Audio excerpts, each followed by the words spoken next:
Welcome to helpyourmath.com. In today's video, we're going to be exploring the cases of domain exceptions. Now, there are many times where you have domains where they have no exceptions, and mainly one of the main domains that we know have no exceptions are polynomial functions. And as we can see here, all polynomial functions have no domain exceptions. This means that all real values work for the domain, meaning we can indicate the values of the domain in interval notation would be negative infinity to infinity. And the reason for this is simple.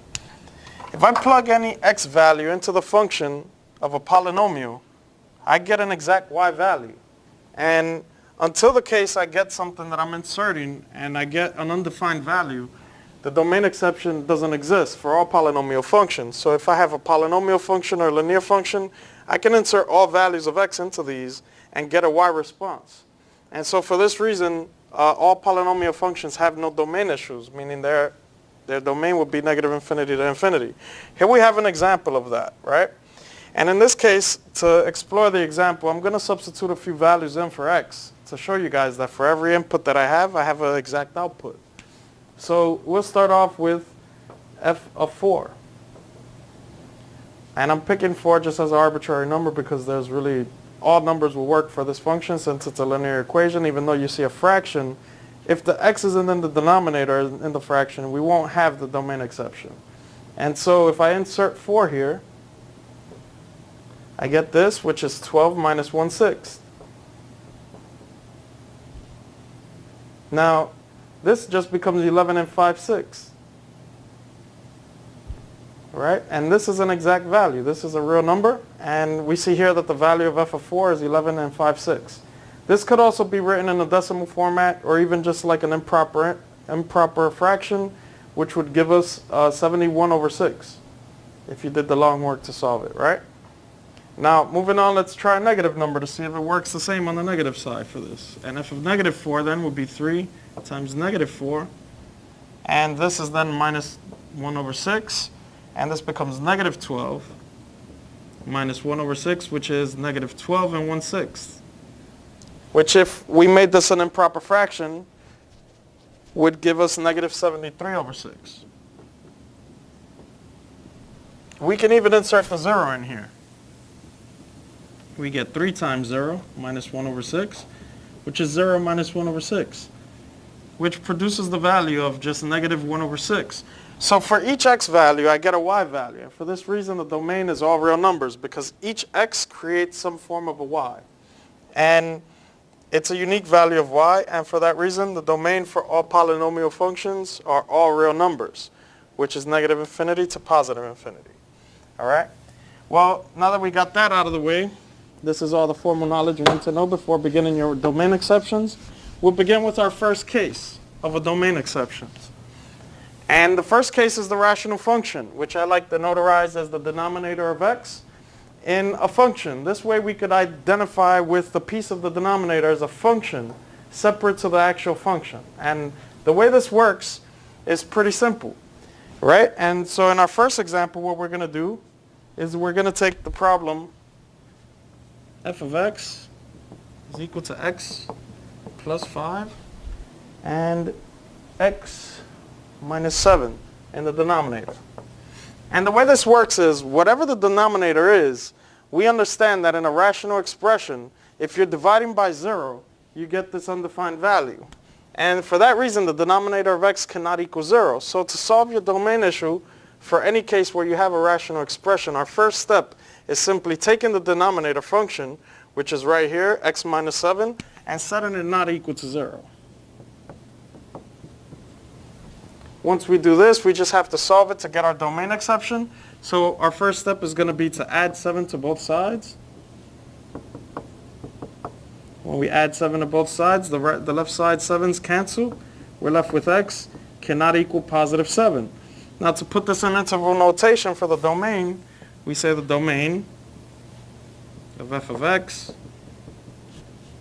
is x belongs to, and here we see that it's all values except for 7. Usually most professors allow this to be the domain, just x cannot be 7 as the exception, but in interval notation we'll put negative infinity to 7 without including the 7, right? This is what the parentheses does, union 7 to positive infinity. Now this excludes the 7, and it's all values except for the exact value of 7. And that's the first case of the rational function, which I termed the denominator of x. And in this case, we see that x is all real numbers except for the value of 7, all from negative infinity to 7, and all from 7 to positive infinity, excluding the 7 itself. Let's move on to case 2 now.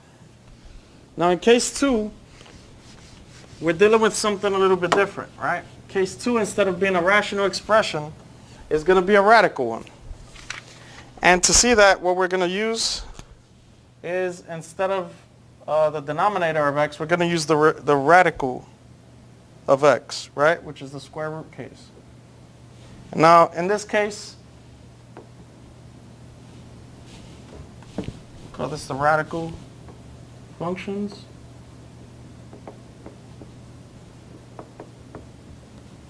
This is termed r of x.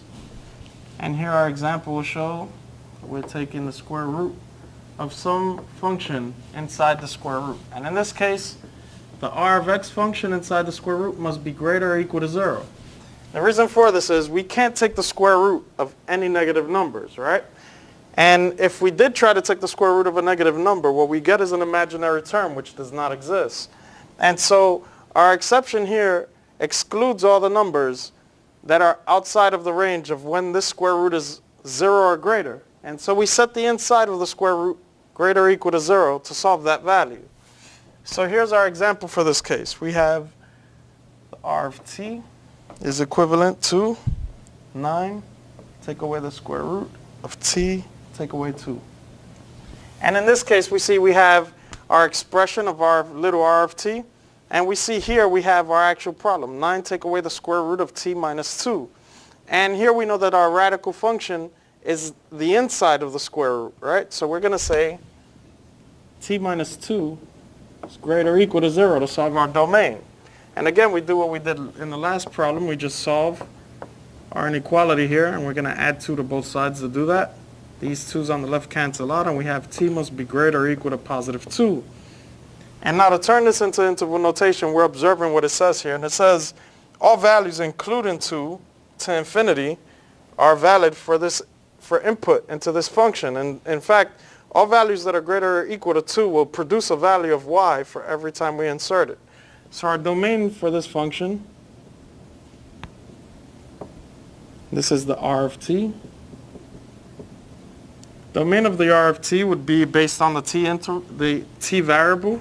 So t belongs to, and in this case we're not going to use an open parenthesis because open parentheses exclude a value. Here we're including the 2, so we're going to use a bracket. We put 2 to the value of infinity. And this is the domain of the square root expression of 9 take away the square root of t minus 2. We have 2 to infinity. All right, and this covers case 2. So every time we see we have a square root, remember the inside of the square root must be greater or equal to 0. Don't confuse this by setting the entire equation equal to greater or equal to 0, because then what you'll be solving is first a 0 and all values that produce positive values of the function for y. And we're not looking for that. We're just looking for which values we can insert into the radical without causing it to give us an undefined value. Now, there are other cases that we deal with, but mainly these are the 2 major ones that we have to confront every time we're doing work. And because of that, what happens is we get a combination of cases. And so case 3 I like to call the radical / rational expression.